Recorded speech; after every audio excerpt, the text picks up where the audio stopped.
You can tell this is an 8 a.m. class. Everyone's kind of slow to roll into here. I know it's a long drive to school. LOL. All right, well, good morning, everyone. Hold on a second.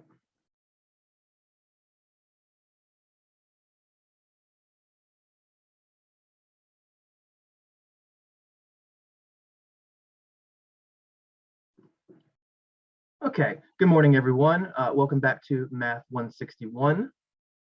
So today what we're going to do is we're going to cover very rapidly a couple of quick review topics from the Chapter P material of the textbook. Remember that there are some assignments in my math lab that you can do. If you don't do them, they won't hurt your grade.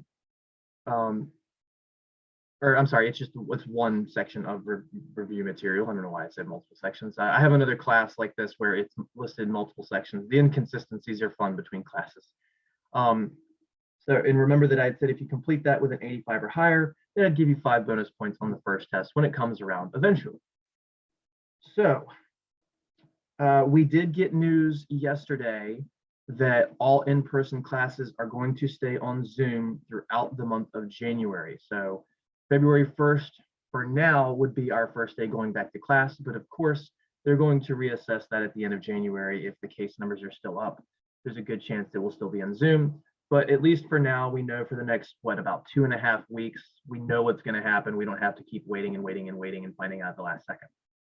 So again, the Zoom sessions for this course will continue for about the next 2.5 weeks.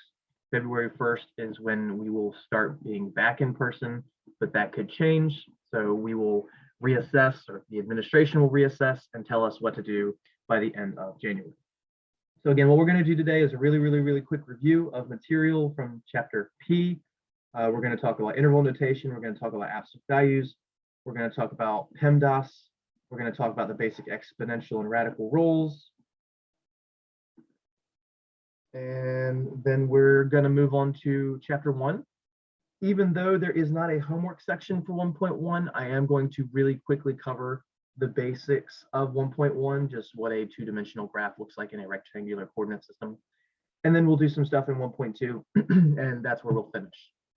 So we will not finish 1.2 today, which is the first assigned homework, which means no official homework will be assigned today. It would be assigned next class, the following Tuesday. All right, so let's go ahead and begin. Let's not waste any time. We got a lot of ground to cover.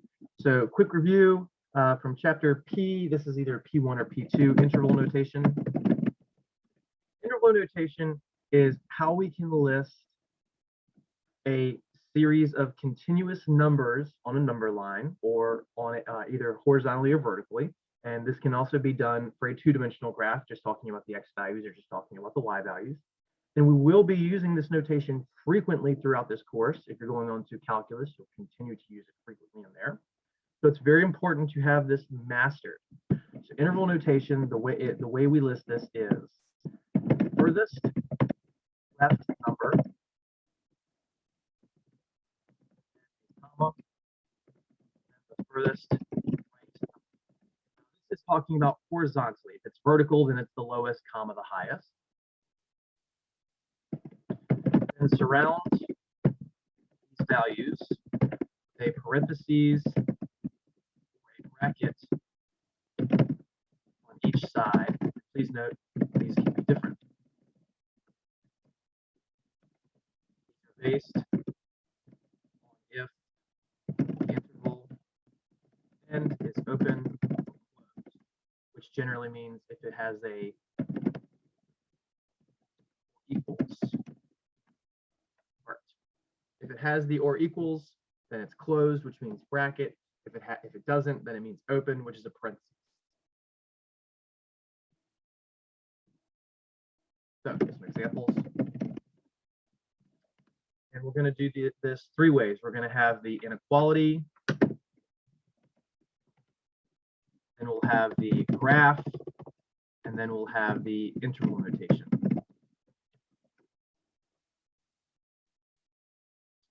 So if we had something like x is greater than 5, the graph on a number line on a one-dimensional graphing system You could have all the numbers up here, -1, -2, -1, 0, 1, 0, 5, 6, 7, 8, 9. I'm just going to put the 5 up here. It's the only number we really need to see.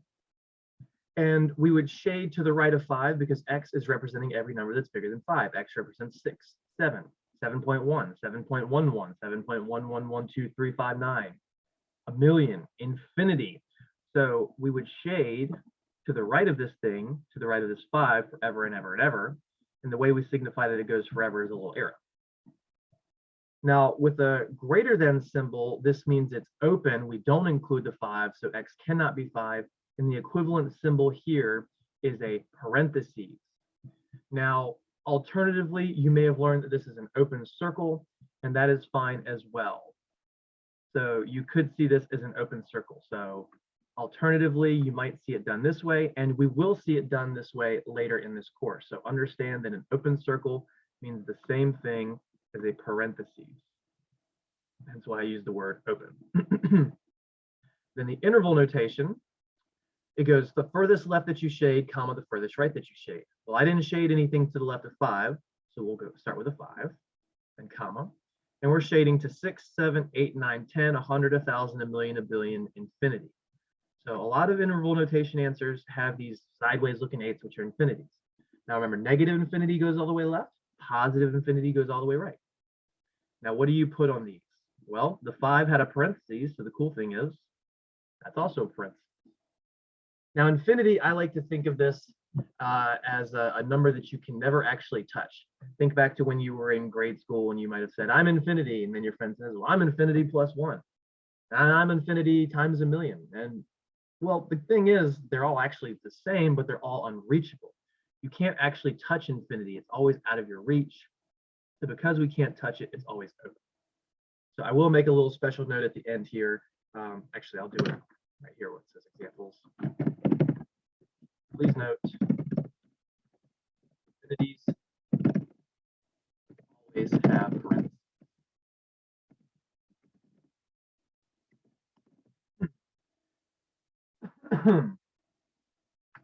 All right, so if we wanted to do x is greater than or equal to 5, this is going to look very, very similar. On the number line, the only number I really need to draw is the 5. We would still shade to the right because we're still using greater than. Greater than means go right, as long as the variable's on the left. We still shade until we get to forever and ever and ever at infinity. But now because we can include the 5, x can be 5 because of the or equal, we use a bracket on this 5 instead. So if you weren't going to use a bracket, what you might see is a closed circle. And again, we will use this notation later in the semester, not even that much later. So just be prepared for those to be interchangeable. So brackets mean closed circles. Remember, write stuff down. Just because I don't write something down, if I say it, you might want to write it down. Then the interval notation going to look very similar. It's still 5 comma infinity because the furthest number we shade is still a 5. Infinities always get parentheses automatically. But now because we had the or equals, we can bracket the 5.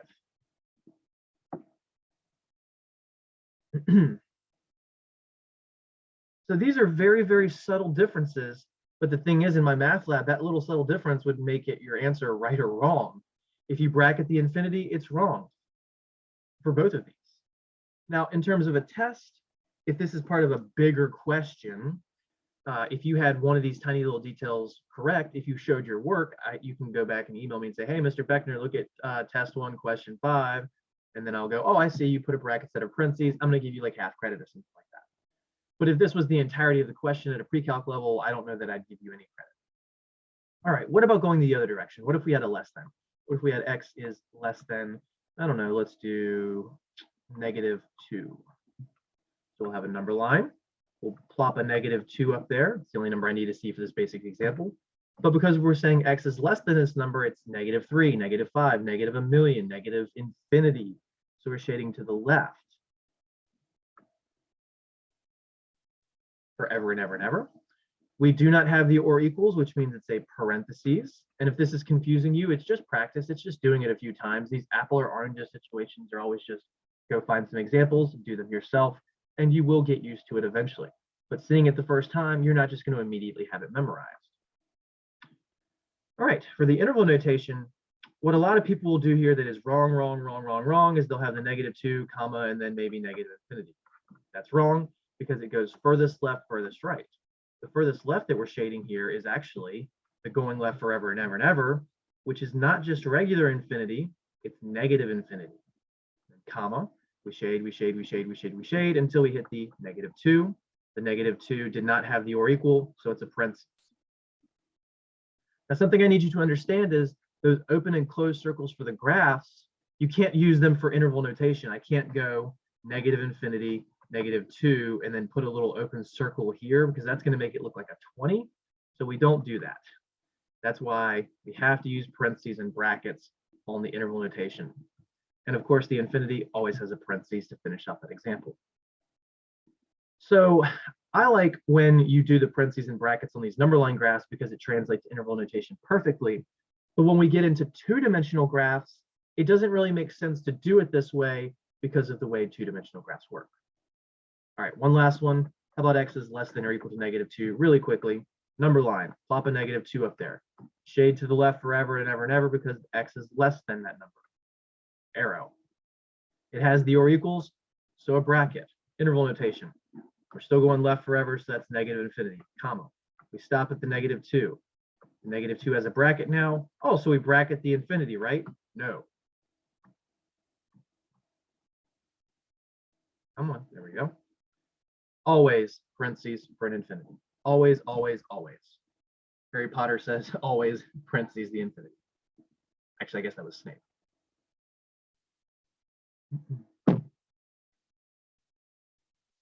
So that's interval notation. We can also see intervals where they're going to be two intervals and they'll have like a union or an intersection. The intervals don't have to have infinities. Like I said, we'll see all sorts of things throughout the semester, but just doing the basics for now. All right, next up, absolute values. The absolute value of a number is equivalent to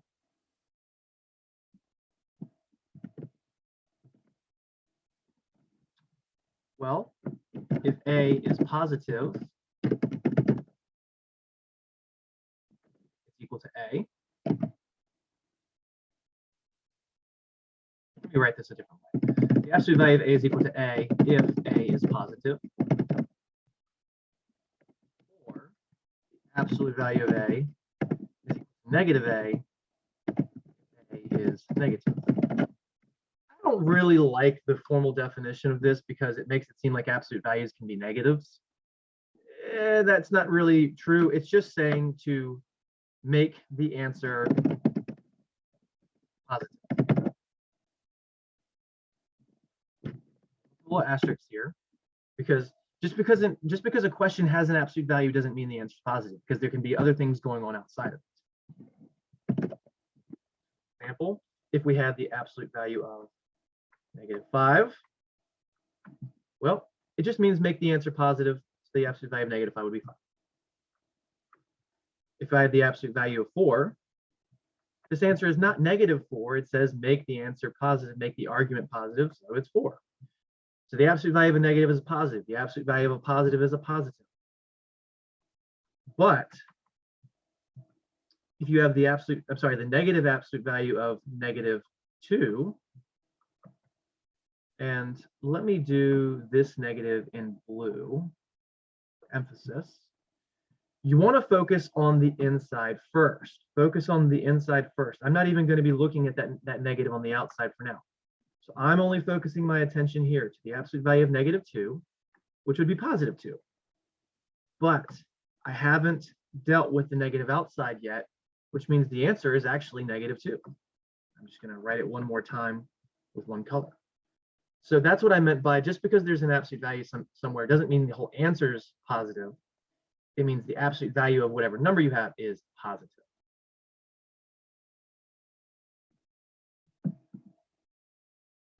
All right, those are our absolute values. Exponent rules. Not going to have time for any examples with these. We're just going to show you the rules.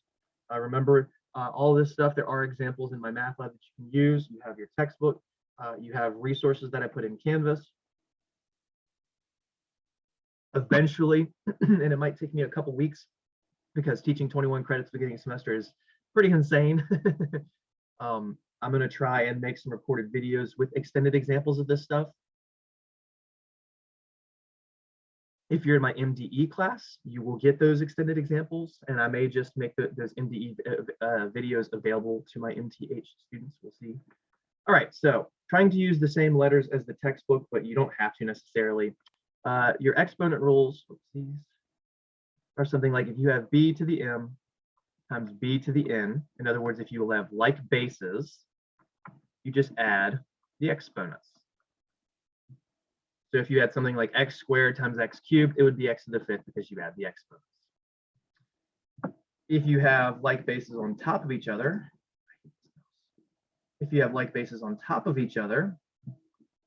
it means you subtract the exponents.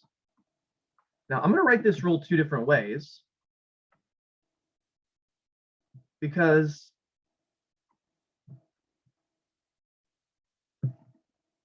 you can either put the base on the top and do the top exponent minus the bottom exponent, or you can put the base on the bottom and do the bottom exponent minus the top exponent.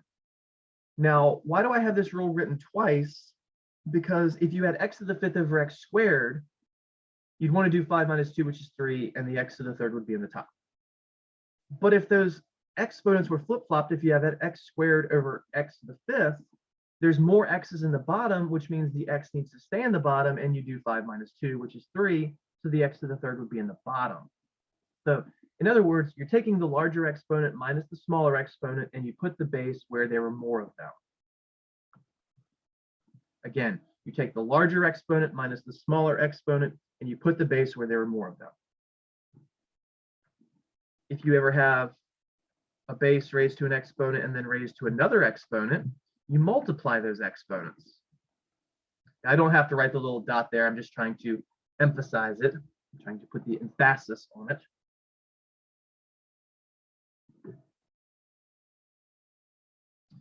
If you ever have two or more bases all raised to the same exponent, you distribute the exponent to all of the bases. And what's interesting is you can combine these rules. So this could be something like x squared times x cubed all raised to the fifth power. And then you would have to multiply the 2 and the 5 for the x and the 3 and the 5 for the y, or whatever it was I said. And similarly, if you have a fraction of terms all raised to a singular exponent, same thing, you distribute them. Now remember, when we get to the pre-calc material, when we get to chapter 1 material, this is not how I approach things. I don't just give you rules and no examples. This is review material, so that's why we're doing it this way. If you have a base raised to a negative exponent, you flip the base and change the sign of the exponent. So that means flip the base, change sign of the exponent. So if your base was in the top, you bring it to the bottom, and now the exponent's positive. If your base was in the bottom originally, you bring it to the top and change the sign of the exponent. So again, bottom to top or top to bottom, bottom to top. Change the sign of the exponent. Now, please note the negative in the exponent is not the same as the negative as a base. That's very, very different. And I'll show you a negative base as an actual example in just a minute or two. Final rule, anything raised to the 0 power is 1. This is something that's very easy to forget. A lot of people will think it's 0, it's 1. That will harm you at some point if you forget it. All right. So, negative, let's go 3 squared versus negative 3 in parentheses squared. These are two completely different answers. Negative 3 squared without the parentheses, the way this works is, I don't want to do a color actually. This negative is only listed once. The only thing that actually gets squared is this. The 2 does not apply to the negative, and that's just the way these operators work. The exponent only applies to the 3, so that's 3 times 3, which would be -9. But in this example, because of the parentheses wrapping around the negative, the exponent is applying to the negative. So it's actually -3 times -3, negative times a negative is a positive. You better know your sign rules in here. So that is very, very different. Now, if these exponents were odd, the answers would coincidentally be the same because you'd be multiplying a negative either 1 time for the first type or 3 times for the second type, and a negative an odd number of times being multiplied is always negative. So just be careful there. All right. Last up on our quick review is our radicals.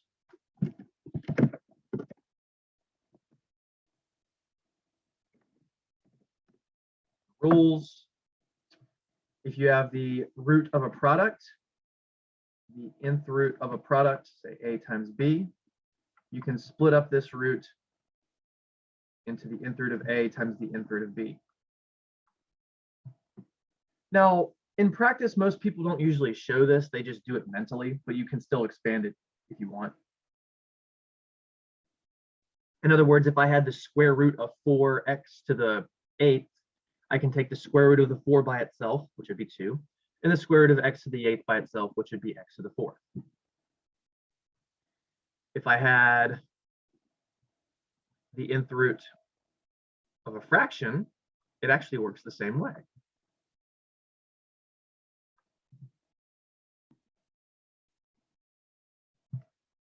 So if I had the square root of 4 over x to the 8th, I could take the square root of 4 in the top, which is 2, and the square root of x to the 8th in the bottom, which would be x to the 4th. Because x to the 4th times x to the 4th is x to the 8th. So remember, square roots, you're looking for anything times itself to make the inside. Cube roots, you're looking for anything times itself, so 3 of them to make the inside.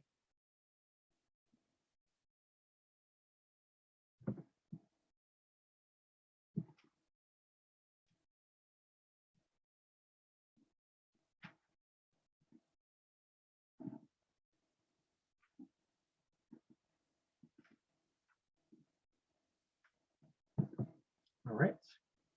And then the nth root, and I'm going to do this with a different color, of something raised to the nth power. Let's go with an b actually. So the square root of b cubed, or the square root of x cubed, or the 5th root of x to the 9th, anything like that. What we can do is change this to a different format. Sometimes it helps, sometimes it doesn't. And this would be b to the m, using colors for emphasis, over n. And the right-hand side, RHS means right-hand side. RHS means right-hand side. I bet you can figure out what LHS means. The RHS, the right-hand side, is what we call rational exponent form. The word rational in math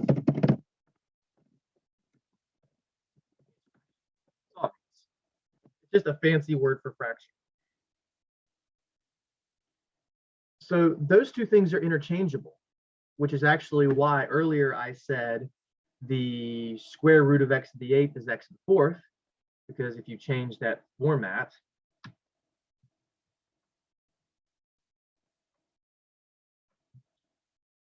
you can change that to x to the 8 over 2, and 8 divided by 2 is 4. Actually pretty cool. You could also think of that as x to the 4th times x to the 4th, and since you have the same thing twice, the square root of that would be itself, but it's just an alternative method. That's really helpful if you had something like the 9th root of x to the 3rd, because you can't actually take that root completely, but if you switch it to the fraction form, that fraction is reducible. 3 over 9 reduces to 1 over 3, so it's just the same thing as cube root of x.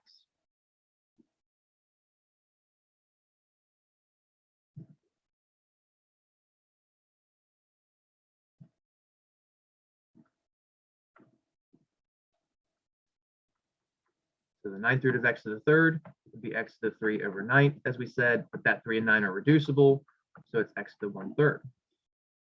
Now, we usually don't like things as an answer in this format at our level, so you would switch it back. That would be the cube root of x to the first, which you don't really need to write the 1, so it's just the cube root of x.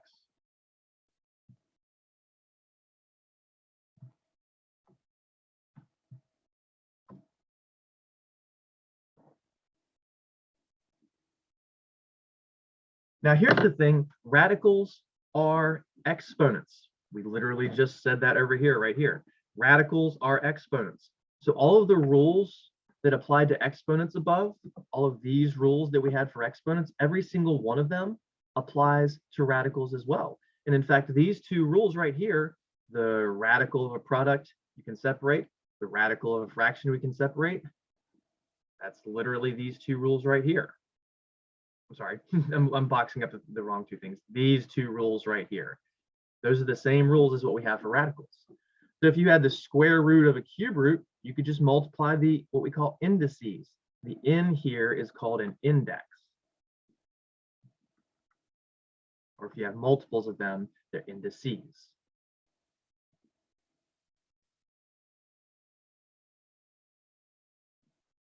Indices, as opposed to SpongeBob who lived under the sea. It's too early. I think AM is just too early. All right. So there are other topics from that P chapter. Where they talk about polynomials and factoring. We're going to do that lightly in another day when it becomes a little more relevant for us. I don't want to do this too early. They talk about rationalizing radicals and stuff like that. We'll talk about that later. They talk about just rationals, so things like x plus 3 over x minus 2, and then plus and x over x plus 7. How do we add, subtract, multiply, divide, solve equations involving these big goofy fractions? This is stuff that will come up later, and we'll deal with it later. But again, you can go ahead and work on that stuff in the review homework on your own. You can look at the stuff in the textbook. The textbook has lots and lots and lots and lots and lots of homework problems with answers in the back. You're not going to get to view an example and help me solve this from your textbook, but it's still good practice. It's still a good resource. All right, so with that being said, let us go ahead and get into the actual material for the course. Now, 1.1, do I have enough space to do that here? Yes, I do. 1.1 graphs. Just as a reminder, there is no homework for this section, but we still want to talk about. Remember, we are not going to have any homework due this week. The first homework will be assigned when we finish 1.2. Now, if you want to go ahead and start the homework on 1.2, since we're going to be doing some of the material, I would suggest that you go ahead and do that. But remember, homework will always be due 1 week after we finish a section. All right, so graphs, two-dimensional graphs. We saw some one-dimensional graphs earlier, but they're pretty boring. We're going to focus on two-dimensional graphs, which use what we call the rectangular coordinate system, also known as the Cartesian coordinate system. Those names are interchangeable. All right, so we usually start out with a big plus sign. We label the horizontal line X. We label the vertical line Y. This horizontal line is what we call the X axis. This vertical line is what we call the Y axis. You have to get those right. You have to know which one's X and Y. You swap them, bad things are going to happen. Now, when we draw these lines, you can see that everything seems to be divided up into 4 sections, and we call those quadrants. So the top right the top right section for reasons we learn in trigonometry, we call this quadrant 1. And for some reason, we label them with Roman numerals. This top left region, we call that quadrant 2. The bottom left, we call quadrant 3. And I bet you can figure this out. The bottom right, we call quadrant 4.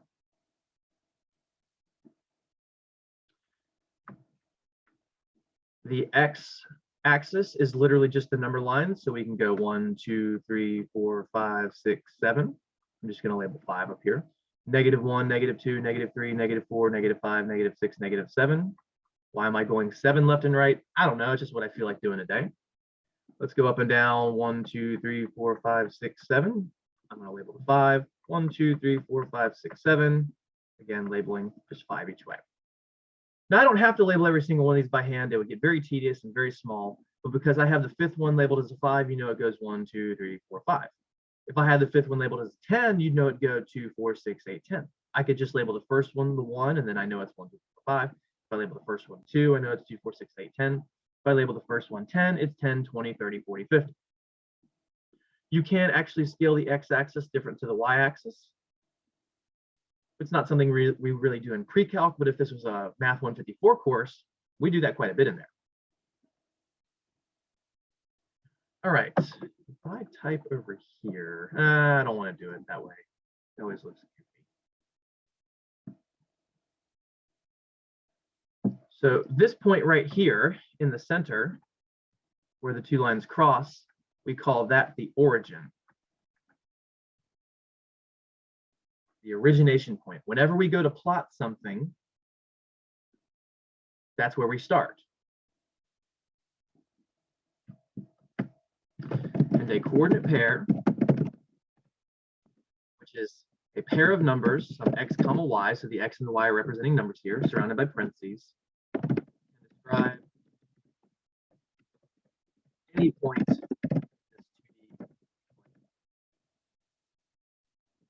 Please note, anything with interval notation. But Mr. Beckner, there's parentheses there. It's interval notation. No, it's just a coincidence. We never use brackets to describe a coordinate pair. It's always parentheses. It has nothing to do with whether it's included or not. It's just a similar notation. Fortunately, there's way too many things in math. There's a lot of things that are brothers and sisters to each other. To plot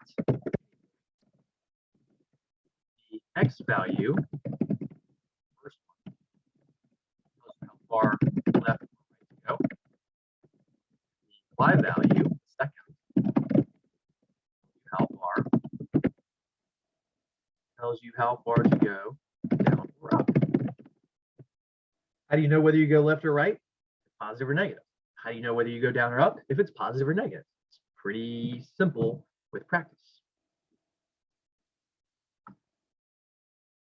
So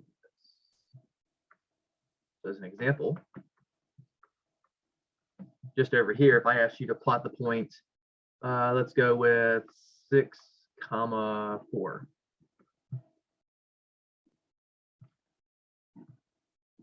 So again, that's not saying shade from 6 to 4. First of all, that wouldn't even make sense in interval notation because 6 is bigger than 4. And these have nothing to do with each other. This is a horizontal number and then a vertical number. Now, it's not saying go up 6 and right 4. The order that you go matters. I have to go right 6, 1, 2, 3, 4, 5, 6. Now I'm not shading here, I'm not marking here because I still have something else to do. And then I go up 4, 1, 2, 3, 4. About right here, as best as I can do. By the way, my tablet here does not have a screen. I'm doing this completely blind. I have to look at my computer screen to tell where I'm writing. It was an interesting process to learn a couple years ago. So there's my point. And if you want to really be super, super detailed, you can label it. But when you're in my math lab, obviously that's not going to be the case. We will be plotting lots of things with lots of points. We will be connecting those dots and extending them into lines and curves and all sorts of things. And we're going to go ahead and get into that in just a minute. So if that had been -6, 4, I would have gone left 6, up 4. If that had been 6, -4, I would have gone right 6, down 4. Now I might say, well, Mr. Beckner, can I go up 4 and then right 6? Sure, but then you're reading the numbers backwards. And I guarantee you're going to make a mistake at some point. So use the first number, left or right, then use the second number, up or down. It's just in your best interest. All right.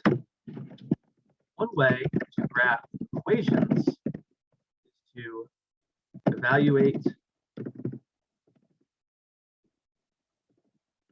for a series of x values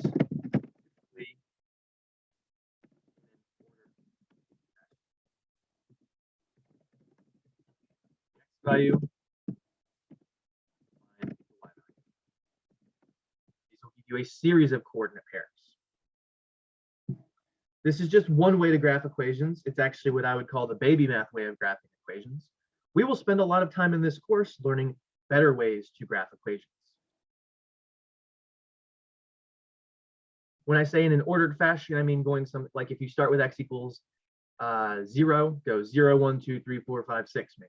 Or if you start with x equals -3, go -3, -2, -1, 0, 1, 2, 3. We typically like to keep those values centered around 0 initially, but again, notice I used the word typically. Doesn't always work out so well. And especially if we try to use that technique for later chapters, it doesn't work well ever, hardly, which is why we'll give you better techniques.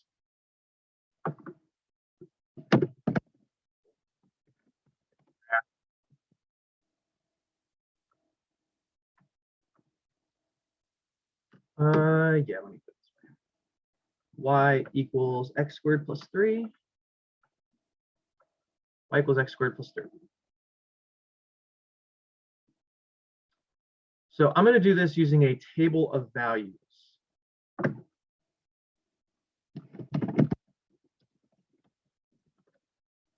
table of values starts out looking like this.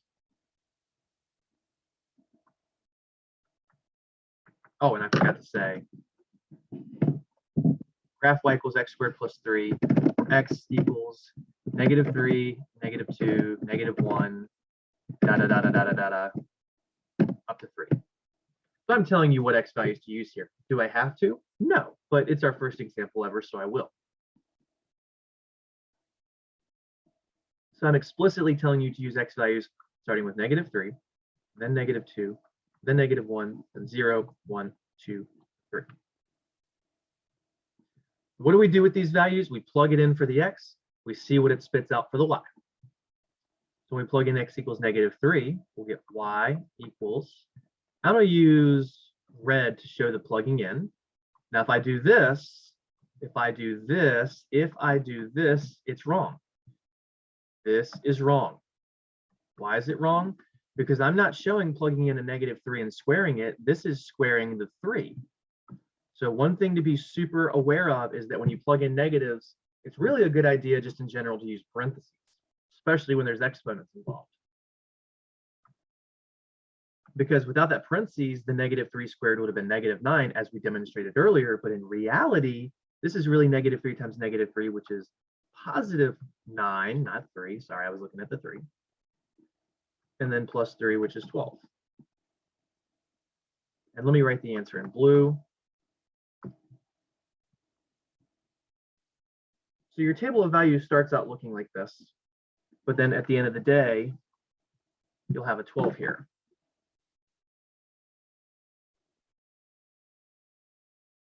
And I'm just going to do this for all the remaining 1, 2, 3, 4, 5, 6 values. So we get y equals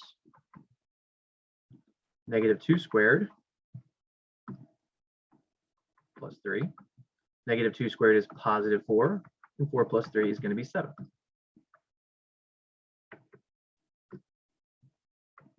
And we plug in the -1 squared. Sorry, let's use red there. -1 times -1 is +1. 1 plus 3 is 4. Plug in the 0. The work is not lining up perfectly with the table of values, just FYI. So 0 squared. That should be black. 0 times 0 is 0. 0 plus 3 is 3.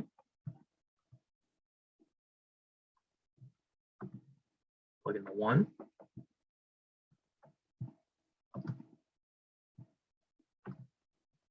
One times 1 is 1. 1 plus 3 is 4.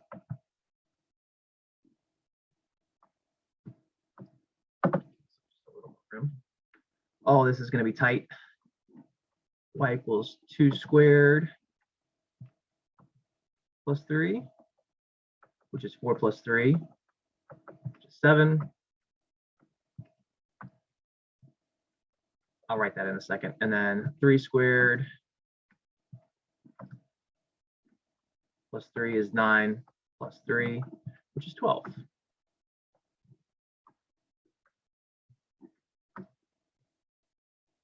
Notice something. When I plugged in -3, I got positive 12. When I plugged in positive 3, I got positive 12. Same answer. When I plugged in -2, I got 7. When I plugged in positive 2, I got 7. When I plugged in -1 and positive 1, I got 4 each time. This is known as symmetry. This is something we'll study extensively later. Not all equations have symmetry. This one happens to. It's actually really nice when you get symmetry, because if you can prove symmetry, you only have to plug in half as many values. You can just use that fact and say, all right, well, the left side looks like the right side. They're going to match. They're going to mirror each other. Let's see. Now, you're going to notice something. When I draw up my axes, I do it different than it looked before. I actually make this kind of top heavy. And that's because all of my y values here are all positive. So I don't really need any negative space vertically. Now, if I don't anticipate that doing this by hand, I don't have to do it that way. In my math lab, it's already going to be drawn up for you, so that's not going to be anything that matter. But you should be taking good notes and doing your work and showing your work with pencil and paper. That's how I think it's better to learn that way. Now you're going to notice I'm not going to label the x and the y axis numbers the same. My x numbers go from -3 to +3, so that's all I'm really worried about on the x-axis. -1, -2, -3. 1, 2, 3. Try and space these as evenly as possible. I'm not using any kind of ruler. I literally can't. So just bear with my mediocre drawings. And then my y values are ranging between 3 and 12. Now I can't just start at 3. I have to go 1, 2, 3, 4, but all the way up to 12. 1, 2, 3, 5, 7, 8, 9, 10, 11, 12. I'm going to label the y values that I see over here, 3, 4, 7, and 12. So here's our 3, here's our 4, 5, 6, here's our 7, and here's our 12. I only really need to label one of those, but I'm just doing that for emphasis. All right, so remember, x value, y value. Now you might say, well, these aren't written with parentheses. Well, please note that this -3 and then a 12 written as a table of values, that is the same as writing -3, 12 with the parentheses. Table of values is just a way to not have to write the parentheses, because when you have 6, 7, 8, 9, a million points, it gets really tedious. So this is parentheses -2, 7. This is parentheses -1, 4, parentheses 0, 3, and all those have the closed parentheses as well. So it's still the number in the x column tells you how far left or right to go. The number in the y column tells you how far up or down to go. Let's do this in blue. So -3, 12 means we go left 3, off 12. Here's our first point. The -2, 7 says we start at the origin, we go left 2, up 7. The -1, 4 says we go left 1, up 4. The 0, 3 says we don't move at all. Zeros are funny. I don't move left or right at all because the number in the x column is a 0. That says don't move left or right. If the number in the y column had been 0, we wouldn't move up or down at all. So we don't move left or right, but we do move up 3. Those are the types of points people mess up more than anything. How do you avoid that? Practice. All right, the last ones. 1, 4, we start at the origin. We go right +1, up 4. Back to the origin. 2, 7, we go right 2, up 7. Back to the origin. 3, 12, right 3, up 12. Now, what you don't want to do is this. You don't want to just connect these with a bunch of lines. This is bad, this is bad, this is bad. It actually doesn't look that bad. It's kind of funny. But that's a bad idea, because equations don't just rapidly change directions like that most of the time, unless it's a step function. They bend, they're smooth, they flow. So you want to connect them in a nice, smooth, bendy fashion. And we can see the closer we get to the center, the more we bend. That was bad. Again, forgive my poor artistic ability sometimes. Bending, bend a little more, bend a little more. There we go, that looks better. All right, bend more frequently, bend less. That's good enough. Now, if you stop here, this isn't actually a great answer because we want to graph the entire equation. This is only showing from -3 to 3. What happens is this pattern continues. So over here at the -3, if you went to -4, it would be 16 plus 3, which is 19. It keeps going up. So we symbolize that by extending it and putting an arrow there. And then the same thing on the right side. We say, hey, this pattern continues even past the numbers that we did. That is the graph of the equation in all its glory.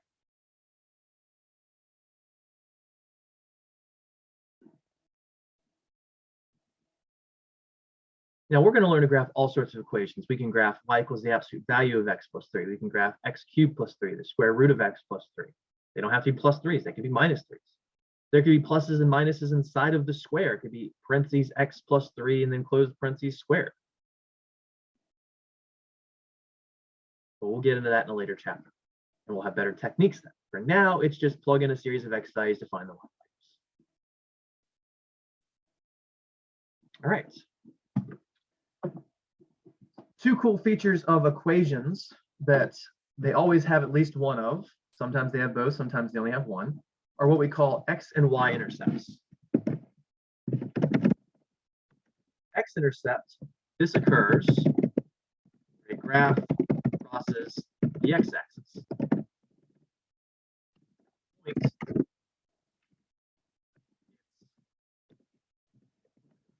Something comma 0. In other words, the y value is always 0.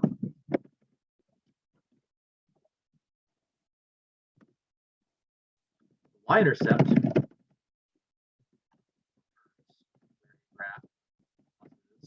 what do you think? Probably the y-axis. It's labeled, well, it's probably just swap. Yep, 0 comma something. Which means the x value,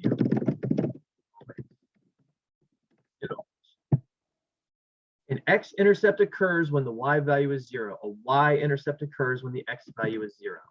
Really cool special note here. The intercepts 0 is always opposite. One thing real quick, I want to underline this.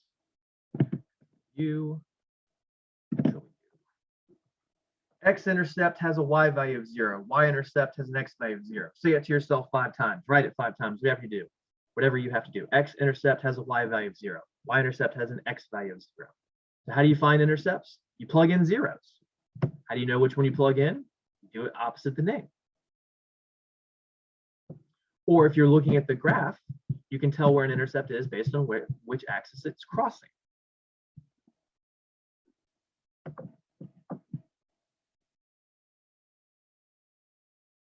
So back on this previous graph, I'll scroll down again in a second.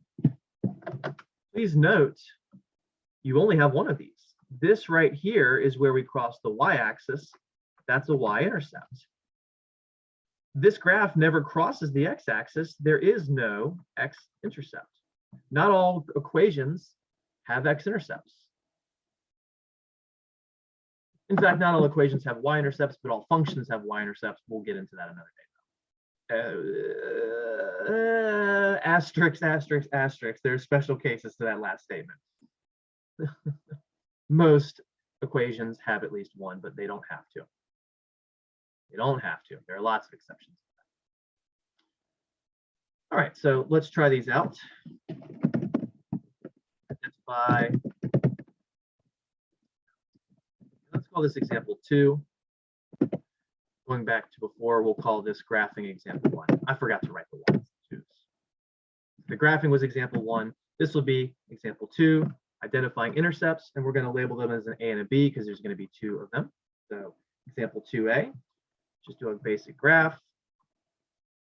Let's do another what we call parabola, like what we just saw on screen a minute ago, but this one's going to be facing down. X, Y. I'm just going to label a couple of numbers up here. I'm going to label this mark right here as a -5. I don't need to make it so exaggerated. I'm going to make this mark right here a +5, and this mark right here +4. just so I don't have to do all those individual hash marks. It gets tedious.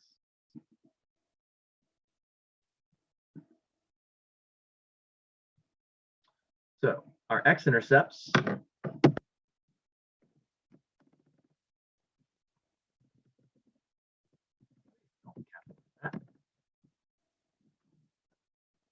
so this will be a series of numbers in parentheses, separated by a comma, but it's not interval notation.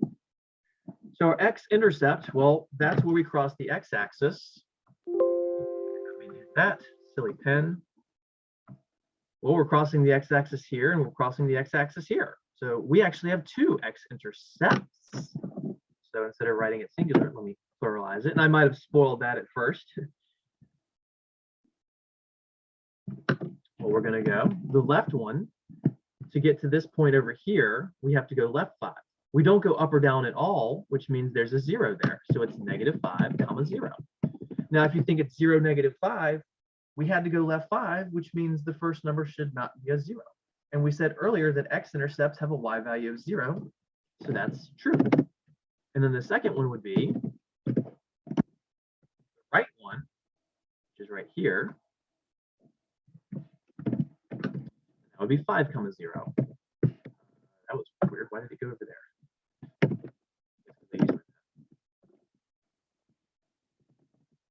That's our x-intercepts.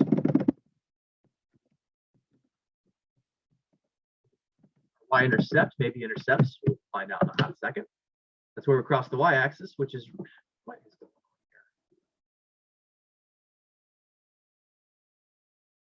on here? Hello.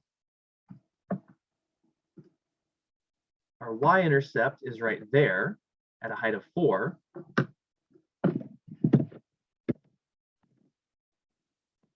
So is it 4, comma 0? No, that would go right 4 and up nothing. That would be more like an x-intercept. Remember, a y-intercept always has an x value of 0.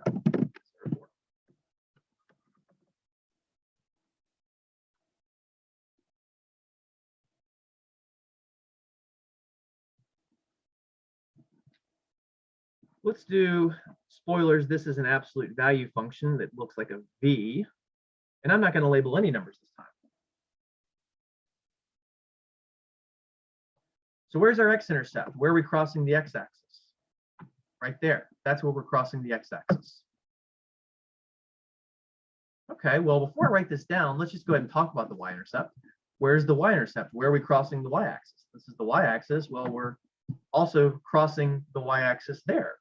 The x-intercept and the y-intercept are exactly the same thing. They're both crossing at, we gave that name of that point a name earlier, where the x and y axis cross. We called that the, excuse me, hold on one second. We call that the origin. So the x and y intercept same.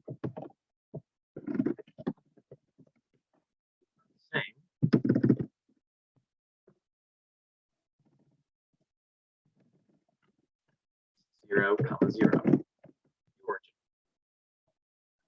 It's the only time they can be the same. So if your graph crosses the origin, then it has an x and a y-intercept of 0, comma 0. And that makes sense, I hope. The x value is 0, so it's a y-intercept. The y value is 0, so it's an x-intercept.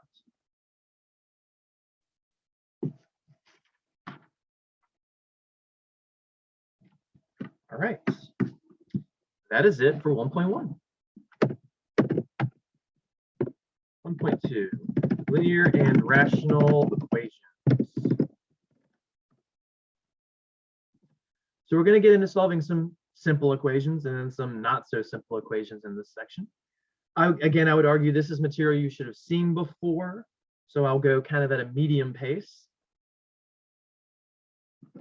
And let's do the linears first to solve a linear equation. I'm going to give you a 4-step process.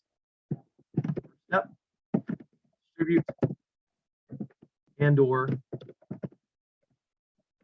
line like terms. Like terms is something like 5x plus 7x, or 5x squared plus 7x squared when they have the same variable term and exponents. Second step.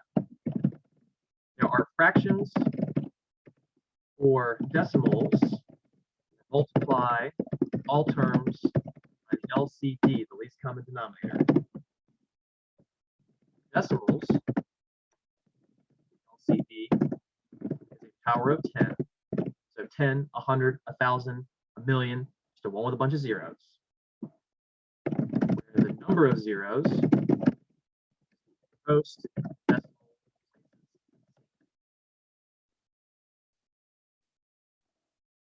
So if you have fractions with denominators of, say, 2 and 8, your LCD is 8. If you have denominators of 2 and 3, the LCD is 6.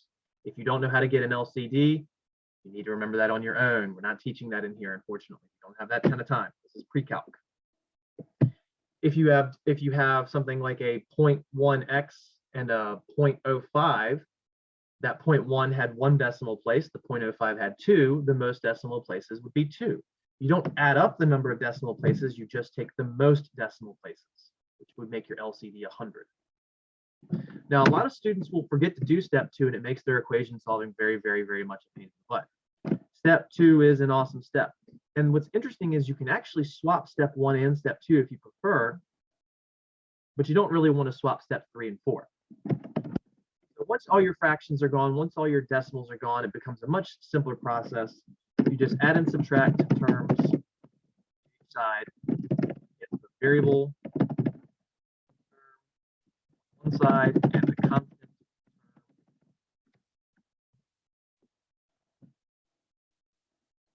You shuffle terms from left to right and vice versa to end up ultimately with something like 5x equals 35. So if you have x's on both sides, you need to move one of the x's to the other side. If you've got just numbers on both sides, you need to move one of those numbers to the other side. And you do this in opposites. So if you had say 5x plus 35, if you want to move 35, you have to subtract it. Whatever you do to one side, you do to the other. That's that basic rule of algebra and equation solving. Whatever you do to one side, you do to the other to move things around. Like that balancing scale. And finally, you should just have something like 5x equals 35 at this point, and you divide both sides. Coefficient. Coefficient meaning the number in front of it.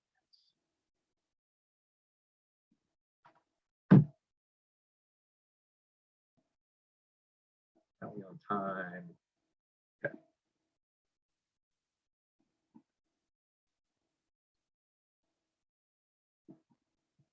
I'll give you another like 30, 45 seconds to write that down. This is an awesome recipe right here.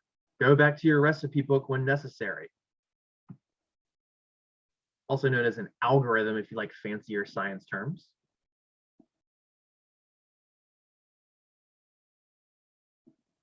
It just means a list of instructions. Now, again, the cool thing with this particular list of instructions, and this is not always true of all lists of instructions, you can swap a lot of the orders here. You can do 3 before 1 and 2. You can do 2 before 1. You shouldn't really swap 3 and 4 because it makes it more difficult. But in general, the order I have here is the easiest way to do them.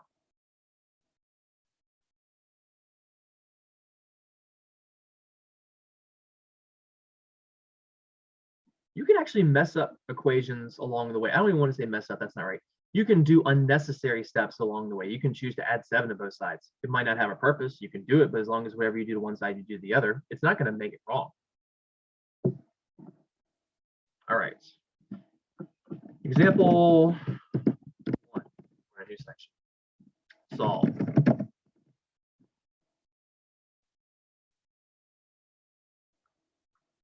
And let's go with 9x plus 11 is equal to 4x minus 30.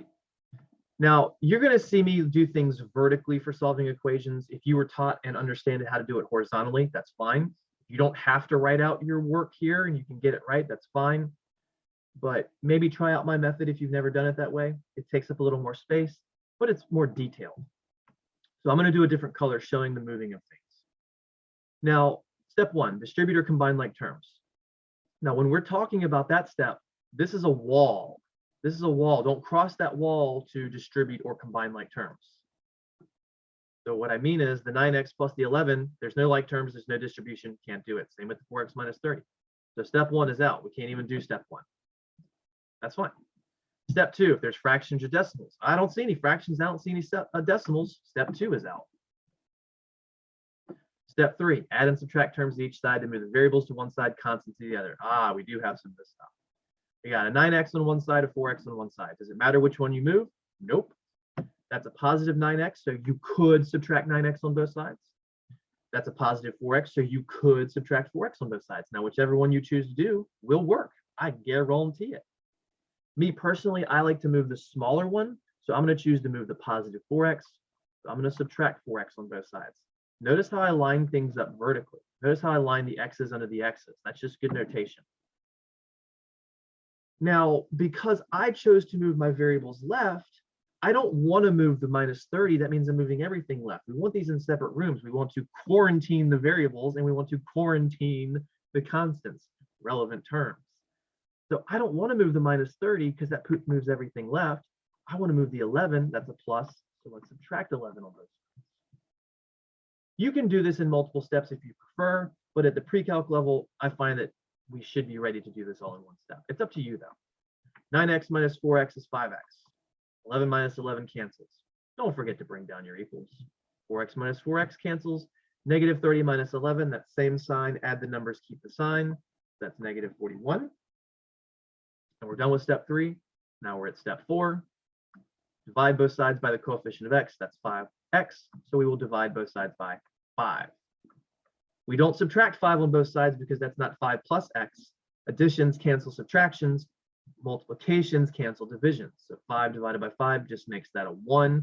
So that's just an x on the left equals 41 divided by 5 doesn't reduce, doesn't divide evenly. It's perfectly acceptable to have fractions as answers. Improper fractions are my favorite. If you want to write this as a mixed number, it's generally okay, but sometimes my math lab doesn't like that. So just as a special note, this is the same thing as negative 5 goes into 48 times with a remainder of 1, so 8 and 1/5, or negative 8.2 if you do the decimal division, because 5 would go into 1.0.2 times. I prefer the improper fraction version, which I boxed up. You know why? It's less work.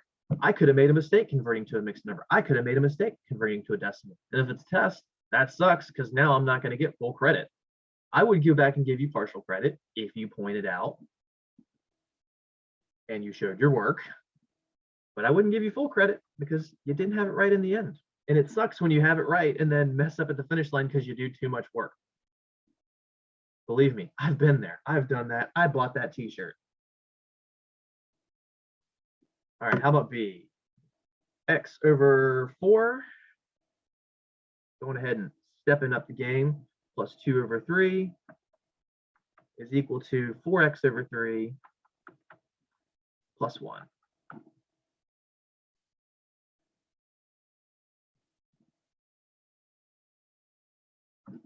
All right. Well, there's no distribution. There's no combining like terms. Remember, this is the wall. Don't cross the wall. But if there are fractions or decimals, we got all sorts of fractions. We got 3 fractions, which means we need to find an LCD. Least common denominator is the smallest number you can divide all the denominators by. Sometimes you can just multiply all the denominators or the non-matching ones. 4 times 3 is 12. And that happens to be the LCD here. Doesn't always work. If I had denominators of 2 and 8, 2 times 8 is 16. That's a common denominator, but that's not the least common denominator.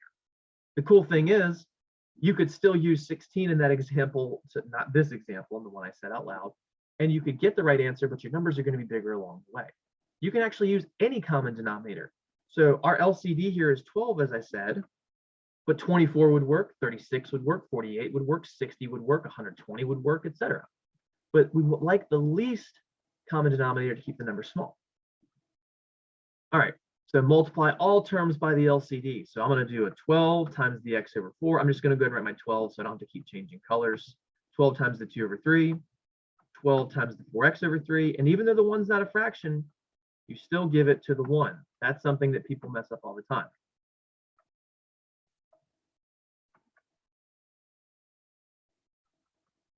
Essentially, what I'm doing here is I am multiplying the left and right side by 12. Whatever you do to the left side, you do to the right side. You have to do it exactly. I can't just multiply half of a side by 12, which is why this one gets a 12 as well. Why exactly do we do this step? What's the point? The point is We're terrified of fractions. We're terrified of decimals. We want to get rid of them when we can. And with equations, we can. If there was no equals here, we couldn't do this. If this was just what we call an expression, you have to tolerate and put up with the fractions along the way. But this is a powerful technique for equations because this will always reduce the fractions and decimals out and make whole numbers.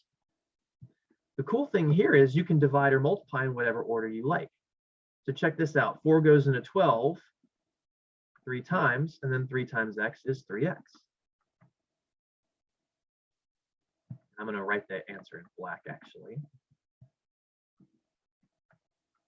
Or I could have said 12 times x is 12x. 12x divided by 4 is 3x. It works either way. I actually like to reduce first because it makes the math simpler and it makes example C, that we'll see later, much more manageable.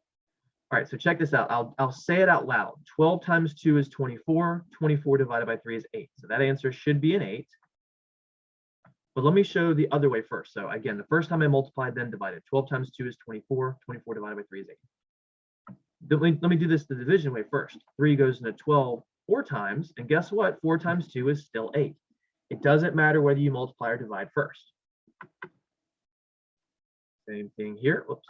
Black, black, black, black. So 12 times 4 is 48. 48 divided by 3 is going to be 16. Or if you divide, and see that multiplication and division was bigger, 3 goes into 12 4 times. 4 times 4 is 16. It keeps the numbers smaller when you divide first. That's why I like it. And then plus 12 times 1 is obviously 12.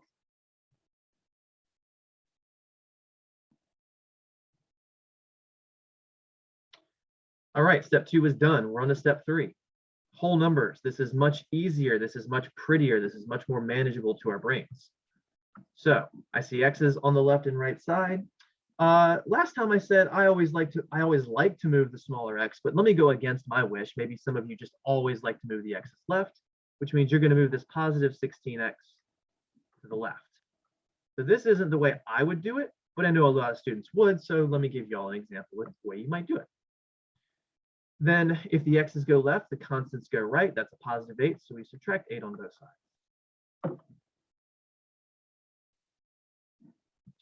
3x minus 16x is negative 13x. 8 minus 8 cancels. 16x minus 16x cancel. 12 minus 8 is 4.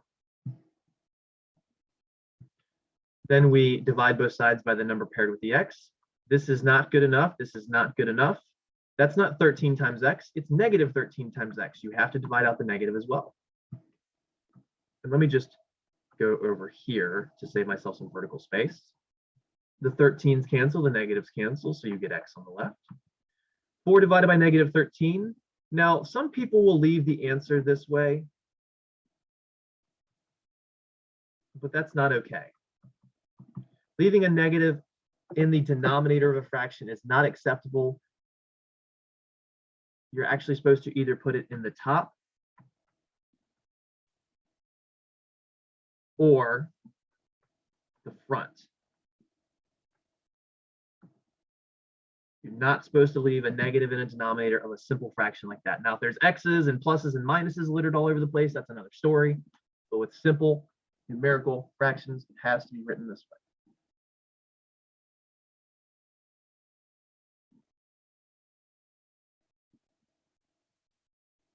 So check this out, and I'm going to erase it after I do this. From the 3x plus 8 equals 16x plus 12, really quickly, if I had chose to subtract 3x on both sides instead of 16x, I would have then had to have subtracted 12 on both sides. The 3x's cancel. 8 minus 12 is negative 4. 16 minus 3 is 13. So we get negative 4 equals 13x. I would have divided by positive 13 this time, and it would have given me negative 4 over 13 equals x. The same answer. Actually, I take it back. I won't erase it. So did it matter whether I moved the x's left or right? Nope. Do you have a choice? Yep. Can you still make mistakes along the way? Sure, if you don't do the math right. All right, I think we have just enough time to do this last one. So let's do the last one. Not last one, but last fraction problem. C. x plus 2 over 4. Ooh, that looks different. Minus x minus 1 over 3 equals 2. Now, there are technically like terms on the left side, but let's ignore that fact. Let's focus on the fact that there's fractions, because that's the scary part. Ooh, these fractions are combined fractions. X plus 2 over 4. So you might say, well, let me separate the fraction. You probably don't want to do that because of this guy right here. That minus for a combined fraction can destroy you. And it still could destroy you even the way I'm about to do things. So you have to be very careful. This is a very, very good example. All right, so we got fractions. So find an LCD. Denominators are 4 and 3. This actually mimics the last one. It's 12. So then we take that and multiply it by all of the fractions. 12 times the x plus 2 over 4 minus the 12 times the x minus 1 over 2 equals 12 times the 2. Let's go back and write everything.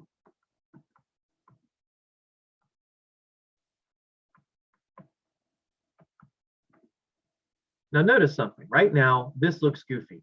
12 times a fraction where there's multiple terms, this part looks goofy. 12 times a fraction with multiple terms, this looks goofy. This is not good notation. With these combined fractions, wrap them in.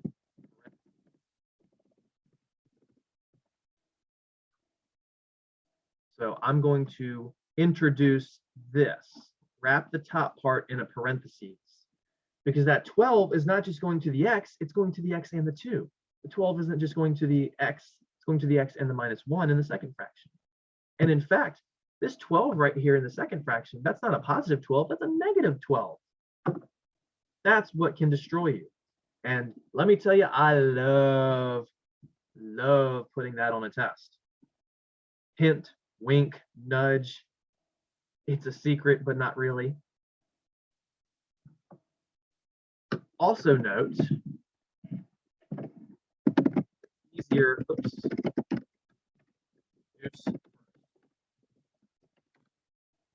It's going to be way easier to reduce first. So I'm going to show the reductions first. For my orange. So the 4 and the 12 are going to reduce to a 1 and a 3. The 3 and the 12 are going to reduce to a 1 and a 4. When I do that, now what we have is this 3, then a parentheses x plus 2. I want to do this as a separate step. Then minus the 4 parentheses x minus 1 equals, and I can go ahead and multiply the 12 times the 2 if I want, but since I didn't multiply the left stuff on the left yet, I'm going to pause there. Now here what we want to do is distribute. Mr. Beckner, that was supposed to be the first step. Well, it just happened to pop up on its own, so distribute. 3 times x is 3x. 3 times 2 is a plus 6. And remember I said this minus is what kicks people in the pants? We are not distributing a positive 4, we are distributing a negative 4. Negative 4 times x is negative 4x. Negative 4 times negative 1 is plus 4. This is where everyone goes wrong. They'd have a minus 4 there instead of a plus 4, and it screws everything up. Equals 24. And then from here, we can actually CLT, combine like terms. See, the wall, we do have variables on the left side that match. 3x minus 4x is negative x. The 6 plus the 4 is a plus 10, and that equals 24. Now this time, we don't have to move any x's. There's only one x. So we only have to move the plus 10. So we subtract 10 on both sides. It's just a coincidence I've been subtracting over and over and over, which we could have, if that was a minus 10, I'd add 10 to both sides, which gives us negative x equals 24 minus 10 is going to be 14. And then we divide. I forgot to say move. What do we divide by? Well, negative x means negative 1 times x, so we divide both sides by negative 1. Alternatively, you could actually multiply both sides by negative 1 here. That works just as well. And you get x equals negative 14. There we are. So this problem was a little more intense. Let me just zoom out so we can see the whole thing at once. You won't see as many of these, but you will see them. When you have these combined style fractions, it's imperative that when you find your LCD, you give it to each of the entire fractions as well as anything that's whole, and you want to reduce first. Otherwise, this would have been a 12x plus 24 over 4, and you're reducing multiple terms all at once, which is where people tend to make mistakes. And I will show that method at a later date for things because it will become necessary. But for now, I'd rather you take the simpler approach. But remember, when you have equations with fractions and decimals, your main goal is to get rid of the fractions or decimals to make them easier on you. All right, so we got a good chunk of 1.2 done, but as I said at the beginning, we were not going to finish it, so there's no homework due in 1 week, but I would highly suggest you go ahead and start the homework problems like this from 1.2. I also very highly suggest that you work on those review problems, in which there were like 50 of them, maybe 60 of them, because again, that'll kind of scrape the rust off of your brain from stuff you were supposed to have done before, or B, maybe teach you stuff you haven't seen before. I really hope that's not the case, but it might be. And then C, it'll also get you 5 bonus points if you earn an 85 or higher on it later. 5 bonus points on the first test. All right, so I hope this was helpful. I know this was kind of fast-paced, especially the first half, but that's the pace we have to go with pre-calc.